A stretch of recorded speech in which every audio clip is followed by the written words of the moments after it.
ধৰা পৰিল দুঃসাহসিক চোৰ দিল্লীত গ্ৰেপ্তাৰ ইমৰান শ্বাহ চৌধুৰী মুখ্যমন্ত্ৰী চহী জালিয়াতিৰ মাষ্টাৰমাইণ্ড ইমৰান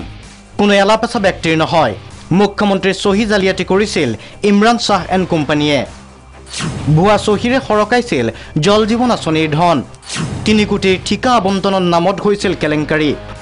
জনস্বাস্থ্য কাৰিকৰী বিভাগে মুখ্যমন্ত্ৰীৰ কাৰ্যালয়ক অৱগত কৰিছিল কেলেংকাৰী সন্দৰ্ভত মুখ্যমন্ত্ৰীৰ কাৰ্যালয়ে তদন্তৰ দায়িত্ব দিছিল দিছপুৰ আৰক্ষীক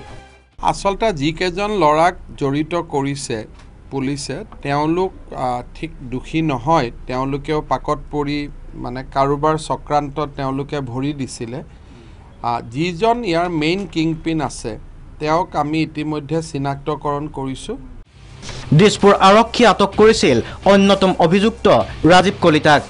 পৰৱৰ্তী পৰ্যায়ত দিছপুৰ আৰক্ষীয়ে ডিমুৰ পৰা গ্ৰেপ্তাৰ কৰিছিল 4 যুৱকক ইয়াৰে দীপ দত্তই জালিয়াতিৰে উলিয়াইছিল ৱৰ্ক অৰ্ডাৰ কিন্তু পলাতক আছিল চহী জালিয়াতিৰ মাষ্টাৰমাইণ্ড ইমৰান শ্বাহ চৌধুৰী